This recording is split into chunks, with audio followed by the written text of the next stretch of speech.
अब बताओ, कौन नहीं आएगा मेरी कक्षा में? बोलो, अब चुप क्यों हो गए? तू बोल। मैं आऊंगा मास्टर जी, रोज आऊंगा, एक भी दिन की छुट्टी नहीं करूंगा कसम से। चल, अब हाथ आगे कर। लेकिन मास्टर जी। आज 6 का पहाड़ा गलत लिखा था ना, तो उसकी सजा तो मिलेगी ना तुझे। माफ कर दो मास्टर जी। कई सालों के बाद। अब देखते हैं तुम ये सवाल कैसे हल करते हो। किसे दादाजी? इस वाले क्वेश्चन को? हाँ बेटा, इसका सही जवाब निकालना बहुत मुश्किल है। पता है, हमारे जमाने में तो बच्चे इस सवाल को देखते ही घबरा जाते थे। क्या आप बात कर रहे हैं दादाजी? मैं तो इसे ऐसे हल कर दूंगा, एक चुटकी में। अच्छा, करके दिखाओ तो जानूं। ठीक है फिर, ये देखो। राहुल ने झट से अपनी उंगलियों पर कुछ गिनती गिनी, 2-3 बार जोड़ा घटाया और कुछ ही सेकंड में उसने सवाल हल करके दिखा दिया और फिर झट से बोला, देखा दादाजी, कर दिया ना। अरे पर ये कौन सा तरीका है? ये कौन सा सूत्र लगाया तुमने? रुको, मुझे जरा जांचने दो। हाँ देख लीजिए, अच्छे से देख लीजिए दादाजी। श्यामलाल ने अपने पोते राहुल के हाथ से उसकी कॉपी ली और अपना चश्मा ठीक करके उसके सवाल को चेक करने लगे। जैसे जैसे वो आगे बढ़ रहे थे, वैसे वैसे वो हैरान होते जा रहे थे। उन्होंने अपने जमाने का फॉर्मूला लगाकर काफी देर बाद जब सवाल का हल निकाला तो वो राहुल के हल के बिल्कुल बराबर था। और फिर अरे बाबू, तुमने ये कैसे किया? किसने सिखाया तुम्हें ये तरीका? ये तो बहुत आसान है और बिल्कुल सही भी है। दादाजी, मेरे क्लास टीचर है ना, विशाल सर, उन्होंने सिखाया मुझे ये तरीका। पता है, हमारे क्लास टीचर भी हैं और मैथ्स टीचर भी। अच्छा, और क्या क्या सिखाते हैं वो? दादाजी, वो सबसे अच्छे टीचर हैं। वो हमें पिकनिक ले जाते हैं, गाना सुनाते हैं और खेल खेल में पढ़ाई कराते हैं। जब से वो हमारी क्लास के क्लास टीचर बने ना, तब से सारे बच्चे बहुत अच्छे नंबरों से पास होते हैं। वो अपना अनुज है ना, वो तो सबसे फिसड्डी था पढ़ाई में। पिछले टेस्ट में तो उसके भी 80% नंबर आए थे। अच्छा, फिर तो वो बच्चों को बहुत मारते होंगे, बहुत अनुशासन में रखते होंगे सबको। नहीं दादाजी, उन्होंने तो आज तक किसी बच्चे को हाथ भी नहीं लगाया। अच्छा दादाजी, अब मैं खेलने जा रहा हूँ। हमारे विशाल सर कहते हैं, जितना पढ़ो उतना खेलो। ओके, मैं थोड़ी देर में आता हूँ दादाजी। राहुल अपने दोस्तों के साथ खेलने निकल गया और उधर श्यामलाल उसे जाते देख यही सोचने लगे कि ऐसा कौन सा टीचर है जो एग्जाम टाइम में भी बच्चों को पढ़ाई के अलावा खेलने को कह रहा है, और ऊपर से उनकी क्लास का सबसे कमजोर बच्चा भी अच्छे नंबरों से पास हो रहा है। यही सोचते हुए 2 हफ्ते बीत गए और फिर राहुल की परीक्षाएं आ गई। परीक्षाओं में राहुल के बहुत ही अच्छे नंबर आए और वो अपनी क्लास में फर्स्ट आया। उस दिन राहुल भागता हुआ घर आया और सीधे अपने दादाजी के पास जाकर बोला, दादाजी, दादाजी, कहाँ हो आप? अरे क्या हो गया? बहुत खुश लग रहा है। दादाजी, मैं क्लास में फर्स्ट आया। अरे वाह, मेरे बच्चे ने मेरा नाम रोशन कर दिया। दादाजी, कल आपको मेरे स्कूल चलना है। हमारे स्कूल में कल पेरेंट्स टीचर मीटिंग है। मैं जरूर आऊंगा और तुम्हारे उन विशाल सर से भी जरूर मिलूंगा। अगले दिन श्यामलाल राहुल के स्कूल पहुंच गए। राहुल के पिता नहीं थे। बचपन से ही राहुल को उसके दादा श्यामलाल ने ही पाला था और अपनी पेंशन से वो राहुल को अच्छे स्कूल में पढ़ा रहे थे। अपने पोते की अच्छी पढ़ाई और उसकी मेहनत देखकर वो बहुत ही खुश थे। उधर स्कूल पहुंचकर श्यामलाल सीधा राहुल की क्लास में पहुंचे। वहां बहुत सारे बच्चों के पेरेंट्स बैठे हुए थे और सभी विशाल सर का इंतजार कर रहे थे। हर पेरेंट विशाल से मिलना चाहता था क्योंकि इस बार भी क्लास में कोई बच्चा 80% नंबर से नीचे नहीं लाया था। इस बारे में सारे पेरेंट्स आपस में बात भी कर रहे थे। तभी एक पतला दुबला सा नौजवान क्लास में एंटर हुआ। उसकी आंखों पर चश्मा था और हाथ में ढेर सारे गुलाब के फूल। विशाल जैसे ही क्लास में आया, सारे बच्चे आते ही विशाल से लिपट गए। विशाल ने सारे बच्चों को एक एक फूल दिया। एक बार फिर आप सारे बच्चों ने कमाल कर दिखाया। आप सभी के मम्मी पापा को आप पर फक्र है और मुझे भी आप सब पर बहुत नाज है। चलो अब सब अपने अपने डेस्क पर बैठ जाओ और एक एक करके अपने पेरेंट्स के साथ मेरे पास आओ। एक एक करके सारे पेरेंट्स अपने बच्चों के साथ विशाल के पास आने लगे और फिर बारी आई श्यामलाल की।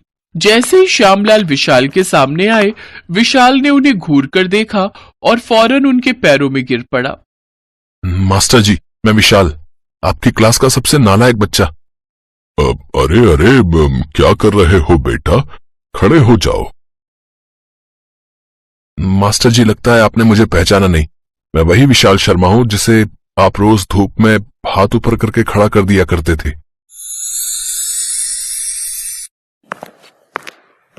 यह कक्षा में आने का वक्त है तुम्हारा, है? माफ कर दीजिए मास्टर जी, वो माँ के साथ काम कर रहा था तो थोड़ी सी देर हो गई। श्यामलाल ने विशाल के कोमल हाथों पर तड़ातड़ डंडे बरसाने शुरू कर दिए। अगले दिन फिर जब एक बच्चा लेट हुआ तो श्यामलाल ने उसके गालों पर एक के बाद एक 4-5 कसकर झापड़ रख दिए। पूरी क्लास श्यामलाल के नाम से खौफ खाती थी। श्यामलाल जहां से गुजरते थे वहां मौजूद बच्चे थर थर कांपते थे और उनके जाने के बाद अपने ही मास्टर जी को बुरा भला कहने लगते थे। एक दिन बच्चों की बातें श्यामलाल ने सुन ली। उस दिन तो उन्होंने सारे बच्चों को इतना मारा कि कई बच्चे रोते रोते अपने घर भाग गए और फिर कभी उस स्कूल में लौट कर नहीं आए। विशाल भी उनमें से एक ही था। पर तुम तो उन्हीं बच्चों में से एक थे ना जो उस दिन के बाद से कभी स्कूल नहीं लौटे? हाँ जी सर, वो कभी हिम्मत ही नहीं पड़ी दोबारा आपके सामने आने की। लेकिन बाद में मुझे पता चला आपके बेटे के बारे में, तब मैं समझा कि आप इतने सख्त क्यों थे। दरअसल श्यामलाल का एक ही बेटा था। श्यामलाल अपने बेटे पर जान छिड़कते थे। कुछ भी हो जाए वो उसे कुछ नहीं कहते थे। इसी वजह से उनका इकलौता बेटा बिगड़ गया और वो बहुत ही छोटी उम्र से शराब पीने लगा। श्यामलाल ने उसे बहुत समझाया, पर शराब के नशे में वो अपने पिता को ही भला बुरा कहने लगा। उनका बेटा उनके हाथों से निकल गया था। तभी से श्यामलाल ने तय किया कि वो किसी और बच्चे को ऐसे बिगड़ने नहीं देंगे। इसीलिए वो बच्चों पर कुछ ज्यादा ही सख्त हो गए थे। वो चाहते थे कि बच्चे अपना पूरा ध्यान सिर्फ पढ़ाई पर लगाएं, पर उनकी ये सख्ती कब अत्याचार में बदल गई उन्हें खुद मालूम नहीं चला। लेकिन अब उनके खुद के स्टूडेंट विशाल ने उनकी सोच पूरी तरह से बदल दी थी। श्यामलाल की आंखों में आंसू थे। विशाल ने उनके आंसू पोंछे और आगे बढ़कर उन्हें गले से लगा लिया। आंसू विशाल की आंखों में भी थे, लेकिन इस बार खुशी के। अमीर और गरीबों में भेदभाव तो सदियों से है। ऐसी कुछ कहानी है दो बच्चों की, मुकुल और बिट्टू की। दोनों का घर एक ही शहर के एक ही मोहल्ले में है, लेकिन दोनों में जमीन आसमान का फर्क है। फिलहाल के लिए दोनों एक साथ खेलते हैं। मुकुल हर रोज बिट्टू को बुलाने के लिए उसकी झोपड़ी के बाहर जाता है। बिट्टू आजा, खेलना है कि नहीं? बिट्टू बाहर आया। चल मुकुल, खेलते हैं, बहुत मजा आएगा। बच्चों के दिल में पाप नहीं होता है। वो दोनों तो बस दोस्त हैं, लेकिन कल से दोनों स्कूल में भर्ती होने वाले हैं। इसीलिए शाम को मुकुल की माँ सविता ने मुकुल से कहा, मुकुल तुम उस बस्ती में जाना बंद करो, कल से तुम्हारा स्कूल शुरू होने वाला है। लेकिन माँ, वहां मेरा दोस्त रहता है बिट्टू। वो बस्ती में रहने वाला गरीब गंदा लड़का तुम्हारा दोस्त है? ओहो देखो मुकुल, हम लोग अमीर हैं, अब तुम बड़े स्कूल में जाने वाले हो, अब तुम उस गरीब लड़के से खेल नहीं सकते हो। सविता ने तो मुकुल को मना कर दिया। मुकुल ने चुपचाप बात मान भी ली, लेकिन बिट्टू की माँ रमा बिट्टू को यही बात समझा नहीं पा रही थी। बिट्टू, मुकुल अमीर है, उसके पापा अच्छी नौकरी करते हैं, यहाँ बहुत बड़े फ्लैट में रहते हैं, तुम दोनों की दोस्ती एक ना एक दिन टूट जाएगी बेटा। नहीं माँ, हमारी दोस्ती नहीं टूटेगी, आप देख लेना, मुकुल हर रोज मेरे साथ खेलेगा। बेटा कल से तुम्हारा स्कूल शुरू हो रहा है और तुम सरकारी स्कूल में जाने वाले हो। मुकुल अमीरों के स्कूल में जाने वाला है, समझा करो बेटा। ये गरीब अमीर क्या होते हैं माँ? रमा के पास इस चीज का जवाब नहीं था। अगले दिन मुकुल अमीरों वाले स्कूल में गया और बिट्टू सरकारी स्कूल में। मुकुल के स्कूल में शहर के अमीर खानदान के बच्चे आए हुए थे। किसी के पास महंगा मोबाइल था तो किसी के पास महंगा वीडियो गेम। स्कूल के अंदर park, swimming pool, gaming room, ये सब कुछ था। और उधर बिट्टू के स्कूल में बैठने के लिए जगह तक नहीं थी। बिट्टू के स्कूल में टीचर क्लास लेने आए। बच्चों, बैठ जाओ सभी। लेकिन सर यहाँ तो बैठने के लिए बेंच ही नहीं है। अच्छा, तो तुम क्या प्रधानमंत्री हो जो बैठने के लिए बेंच चाहिए? जमीन पर बैठ जाओ। बिट्टू के साथ सभी जमीन पर बैठ गए। फर्श गंदा था और गीला भी था। सारे बच्चों के पैंट भीग गए और उसी हालत में पढ़ाई शुरू हो गई। बिट्टू ने मन लगाकर पढ़ाई की। क्लास के बाद बिट्टू के पास लल्ला नाम का एक लड़का आया। अरे बिट्टू, मेरे साथ दोस्ती करेगा? साथ में खेलेंगे। नहीं लल्ला, मुकुल मेरा दोस्त है, मैं उसी के साथ खेलता हूँ।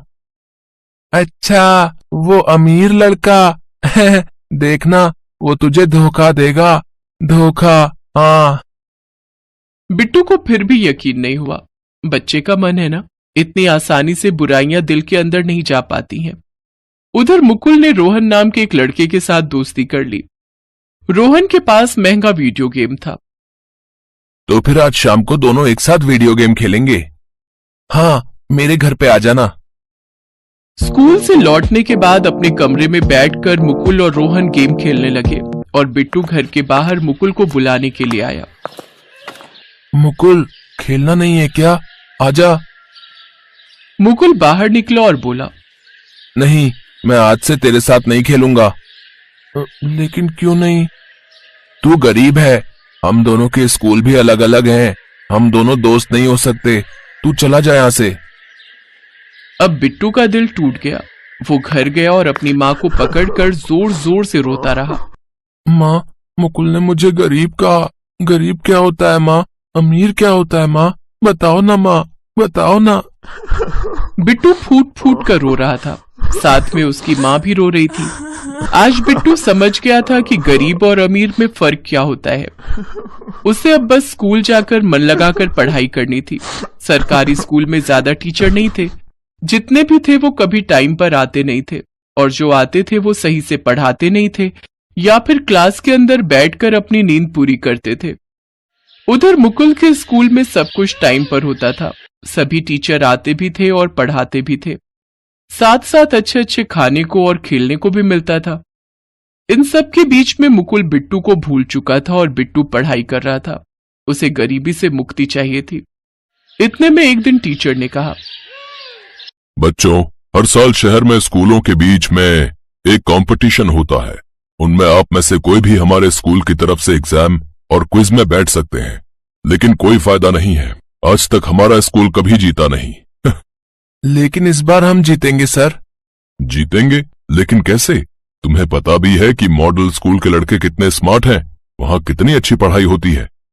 वो सब मुझे नहीं पता सर, लेकिन माँ कहती है कि मेहनत और लगन ही सफलता की सीढ़ी है। मैं मन लगाकर पढ़ूंगा, कुछ भी करूंगा, लेकिन मैं ये मुकाबला जीत कर ही आऊंगा।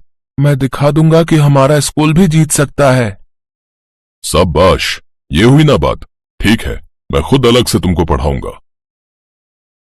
बिट्टू को देखकर टीचर में भी जोश आ गया और वो बिट्टू को अच्छे से पढ़ाने लगे। उधर मुकुल ने भी अपनी स्कूल की इस प्रतियोगिता में भाग लेने के लिए नाम दर्ज कर दिया, लेकिन उसका ध्यान नए दोस्तों के साथ मस्ती करने और वीडियो गेम खेलने में ही था। और आखिरकार मुकाबले का दिन भी आ गया। बिट्टू और मुकुल आमने सामने आ गए। दोनों एक दूसरे को देखकर चौंक गए और पहला एग्जाम शुरू हो गया। एग्जाम में मुकुल ने आधे प्रश्नों का उत्तर नहीं लिखा क्योंकि उसे आता नहीं था, लेकिन बिट्टू ने सभी प्रश्नों का सटीक उत्तर दिया और पहला मुकाबला जीत गया। और फिर क्विज की बारी आई। जज ने पूछा, हाँ तो बताइए, भारत की कैपिटल कहाँ है? New Delhi sir. बहुत बढ़िया बिट्टू। हमारा नेशनल एनिमल क्या है? शेर है सर। Very good. अब बताओ, हमारा नेशनल सॉन्ग जन गण मन किसने लिखा था? रविंद्रनाथ टैगोर ने सर। बहुत अच्छा। क्या बात है मुकुल, तुम्हें कुछ भी नहीं पता है क्या? सर, मुझे तो बस वीडियो गेम के बारे में पता है। मुकुल शर्मिंदा हो गया। बिट्टू ने प्रतियोगिता जीत ली और उसके बदले उसे स्कॉलरशिप मिली। मुकुल बिट्टू के पास आकर बोला, बिट्टू मुझे माफ कर दे। बड़े स्कूल में भर्ती होने के बाद मैं सब कुछ भूल गया था। क्या तू फिर से मेरा दोस्त बनेगा? हाँ मुकुल, हम तो बेस्ट फ्रेंड हैं। दोनों ने एक दूसरे को गले लगा लिया और दोनों फिर से दोस्त बन गए। अंत में दोनों की दोस्ती के बीच में अमीरी गरीबी नहीं आई और आना भी नहीं चाहिए। बिट्टू की वजह से उसके स्कूल में सुधार आया। स्कूल में टीचर समय पर आने लगे और मेहनत से पढ़ाने लगे। बैठने के लिए बेंच, शौचालय, सब कुछ का इंतजाम हो गया और सभी बच्चे एक ब्राइट फ्यूचर की ओर बढ़ने लगे।